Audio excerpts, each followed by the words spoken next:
Ladies and gentlemen, now we are coming to green ratings, green buildings, green concepts, which would all entail a singular meaning of becoming more friendlier to Mother Earth, more friendlier to the natural native elements that make our life. So to that extent, let us build this discussion. Again, in front of you is Brigadier Muthukumar, the Chief Engineer, Gandhinagar Zone. On to my left is Mrs. Prabha Jain, the architect, the Director of Architecture. On to my extreme right, Mr. Doijode, the Joint Director. And to my immediate right is the expert from Ahmedabad, Shri Yatin Pandya.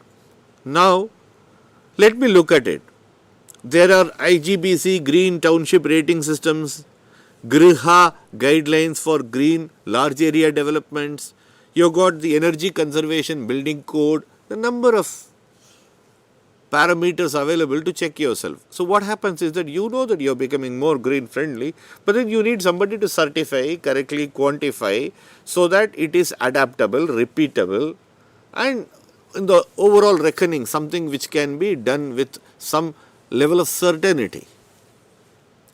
Ladies and gentlemen, when you look at the trees that are planted, you need to go in for native plants which require less care to survive and which become therefore cost friendly and sustainable, mass producible and mass maintainable.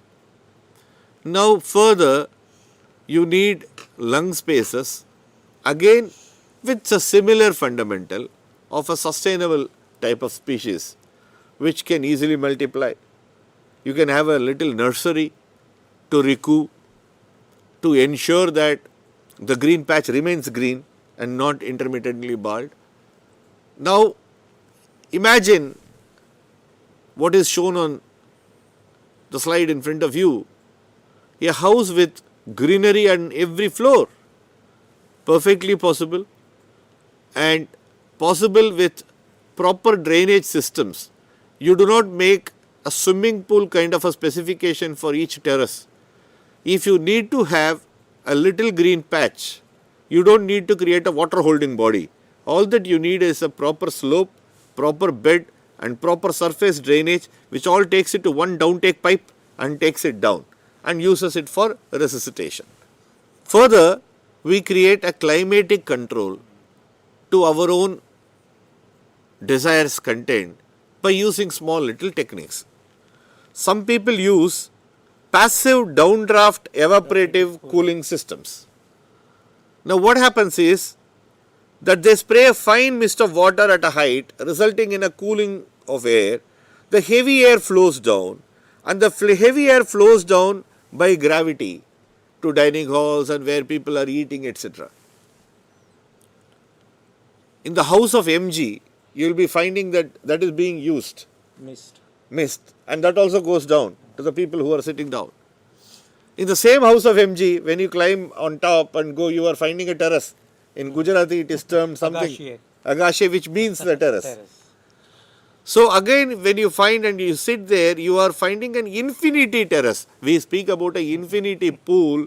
I find an infinity green in the terrace because you are immediately looking at a greenery, probably mid-air, which is very friendly to the eye.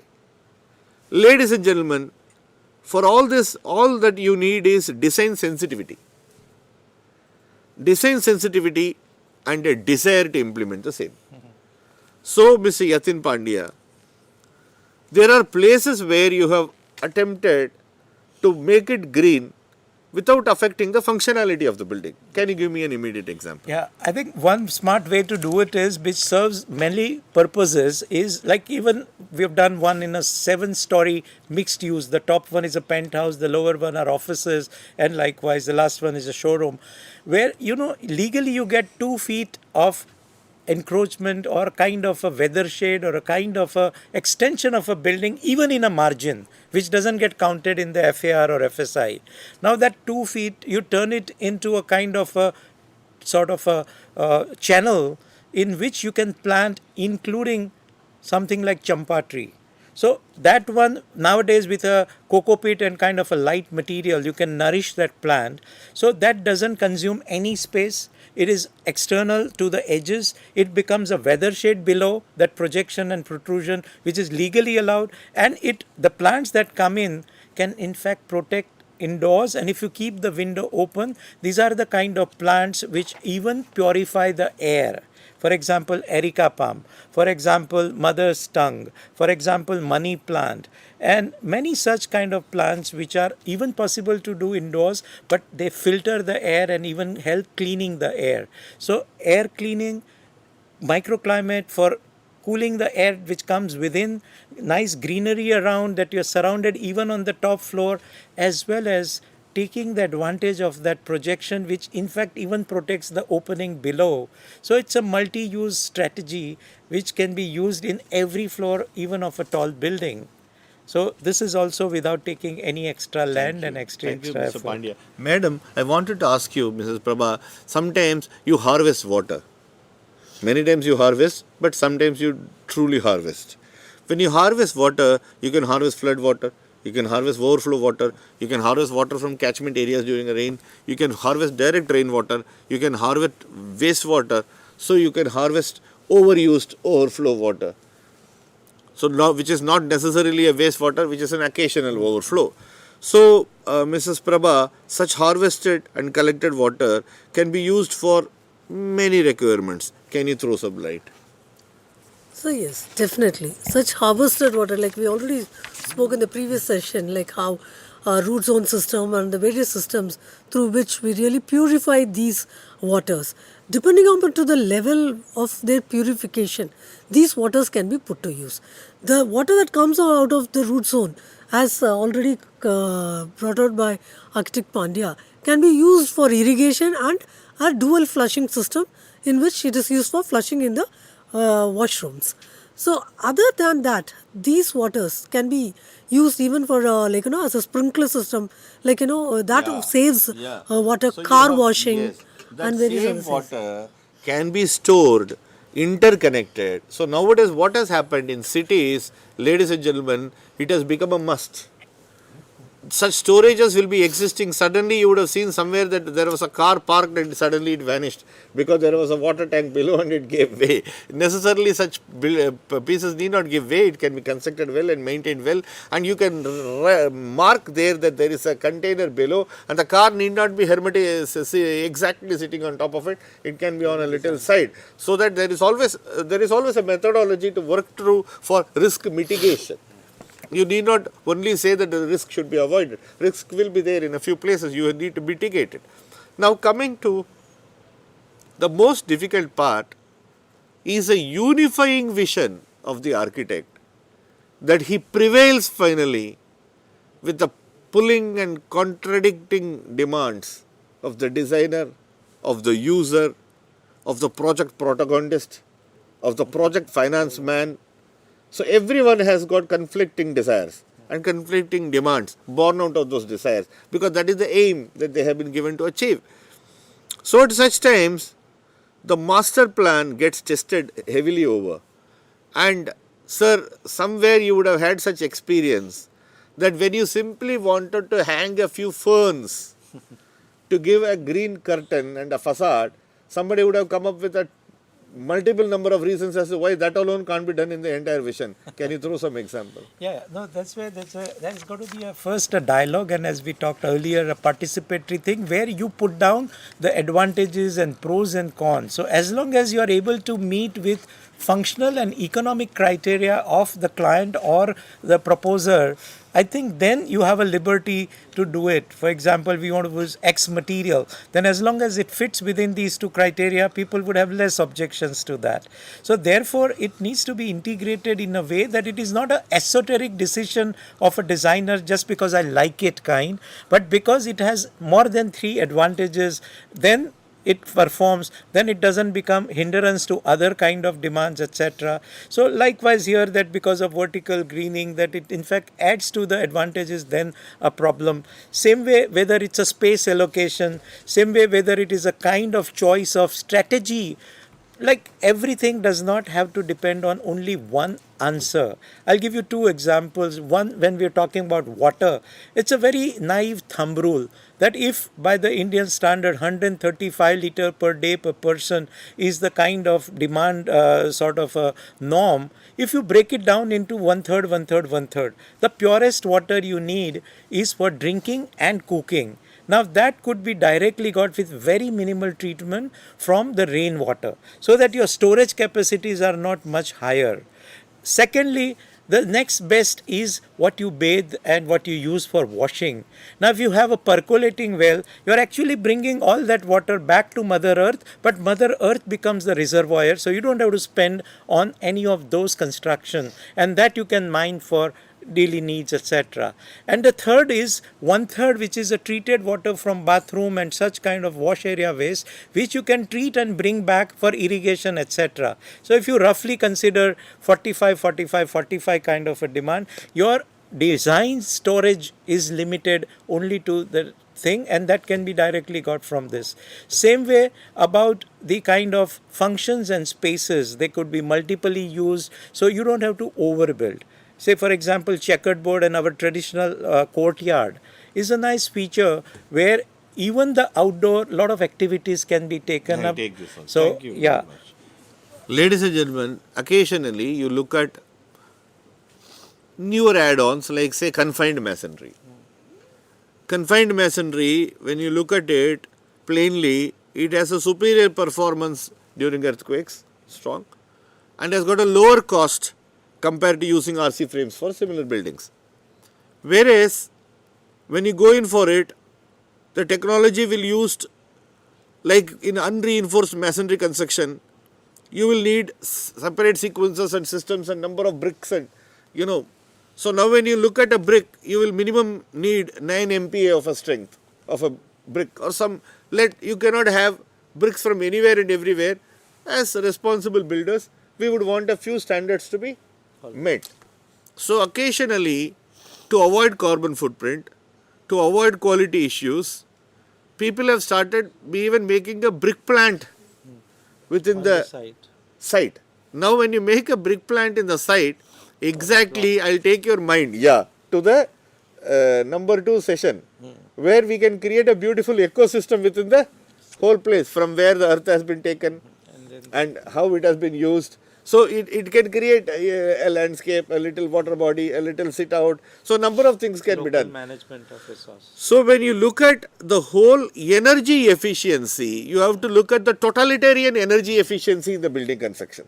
So because in 20 minutes of panel discussions, we cannot discuss the moon and the sun. But definitely we can touch upon the moon and touch upon the sun, so that we can sit across and keep thinking further over. Now leave that apart.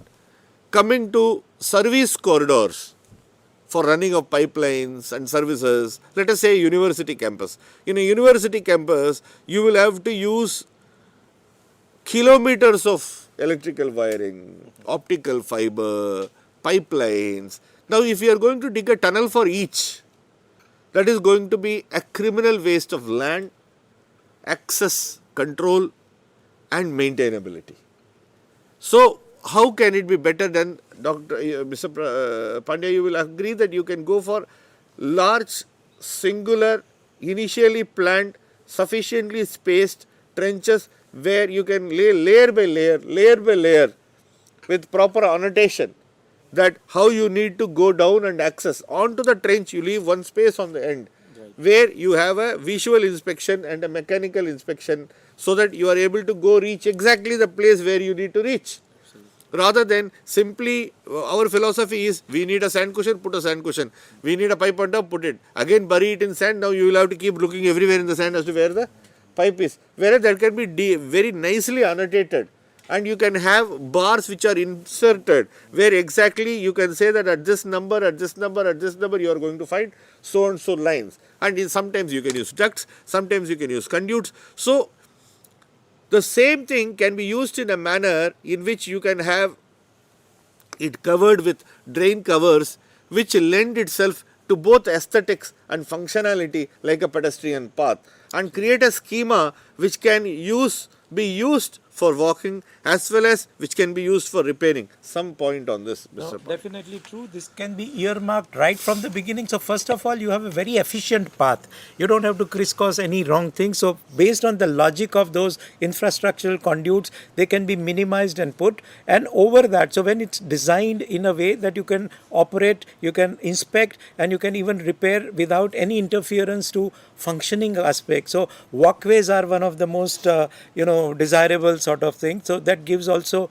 a sort of path to walk over, and it defines its conduit within which all these services run, which is scientific, which is easy to maintain. And not only that, but even the crossovers. So even first hand planned so that you don't have to dig up the road. So if your road every 50 feet or so you have a crossover pipe of 6 inches, then all your subsequent services, because even technology keeps on changing. So for example, nowadays you have cables coming in at much later date. You want to electrify something in a different way and different cables need to come in. You don't have to disturb the landscape, you don't have to disturb the floor. You've already from the beginning taken care of the crossovers. So a lot of these planning in a scientific Mr. Pandya, way. by crossover, are you saying introducing one more pipe in the same tunnel? Perpendicular or manner, perpendicular, so that you don't dig up the road. So that you don't dig up the bed. Yes. Now, ladies and gentlemen, a beautiful point. So what happens is that you would have seen that whenever you need to cross a pipe through a road because of sudden later day development, you start digging open the road. There will be cold joint in the road. Yes. That is never going to be repaired. It's a permanent damage. Yeah. So the best thing is that there are machines available which dig onto one side and then go out and come out onto the other side, and all that it needs is to speak to someone, spend a little bit of initial money and bring it and get it done. So we shouldn't avoid it. Okay, coming to trees. Like you can have neem, peepal, gulmohar, kadam, America palm, bahunia, kashid, arjun, khaner. You can have so many of the native plants and native trees. And when you put down those native trees and native plants and grow them, you have to grow them up right before you start making the building construction. When you have planted trees ab initio and the construction takes place for 2-3 years, by the time the construction finishes, the trees also would have grown and would have started blooming. Many times we will hear the project proponent saying that we had only 75 trees and we took appropriate permission from authorities and then we had removed all those trees. The better answer would be we had 75 trees, out of which we found methodologies to avoid cutting of 35 trees. And those balanced trees which need to be cut, we transplanted them and they survived 90% and they are there coded and numbered for all to see. That will be a beautiful day. So, Mr. Pandya, even that becomes part of the sustainable development. Some words from you. Very much. We have 3 principles for vegetation or tree or kind of soft material. One is that as far as possible take the native species so that it grows without undue maintenance, because it is true to that kind of a climate, true to that soil, true to that geology and water demands. Second one, plant them in a 3-dimensional way so that, for example, a tree has a canopy but the trunk part is empty. So even in a small space, you could have a big shrub or a small tree in that intermediate area. And then the lowest is the kind of a small plants and shrubbery. So in a small space, you can have 3-dimensional planting, which gives you a nice thick vegetation. And third one is that seasonal blooming. So you know which would give you flower and fruit in one season. So you can even appreciate the annual cycle of the seasons, etc. And the fourth principle is that low maintenance one. So some grow in shade, so put it under that, so you don't have to unduly do that. Some would need sun, and not only that, water demands. In fact, we have created a small booklet where we know what one is a hardy plant, which is the least, only the annual rainfall would be good enough to nourish that, while some other would need some other kind of demand. So as far as possible, depend on species which are local and are sustaining on a natural system of rain and the soil rather than having to engineer unduly. Sir, Today, Madam Prabha, when we are looking at the world today, you look at the Sri Lankan crisis, ladies and gentlemen, each crisis is being taken as an example. They may not be the perfect examples. They are all relative examples. The Sri Lankan crisis, if you read about it, ma'am, you will find that people don't have food to buy. Forget about inflation, there's not much of food on the shelves. What happens is that a few countries start importing everything. You start creating foreign exchange reserves, you start building up your economy, you start getting a sense of a deja vu that the economy is doing well, and slowly you keep losing track of sustainable agriculture that is feeding in. Slowly you start falling short of a few aspects of agriculture. Let us say you need spices, you need cinnamon, you need cardamom, you need a few things, you start falling short of them. And here a quick point so that we don't get drowsy. You will find that in every Indian household there will be a masala box.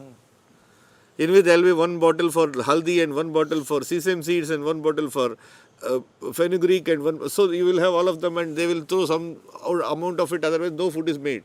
Edibles. So now what happens is that when they all start becoming short, so a day has come as part of sustainable development where, madam, you start looking at cultivation of food on site. So a number of campuses, because earlier as army officers we always had a kitchen garden behind our home, and in our army messes we always had a kitchen garden. In our langars we always had a kitchen garden. So at least haldi, dhania, pudina, some amount of stuff, garlic and pyaj will all come from there. So madam, when we are looking at solid and liquid wastes and their treatment and their conversion into solid and liquid compost, and we are looking at such kind of planning, is there a possibility that we can even weave in this concept of having some food on the campus? So definitely that is, I think, will become a mandatory thing, because Excellent. the quality of fruits and vegetables that we get today are loaded with chemicals, and many of the side effects and the new diseases that they are come up with is because of that.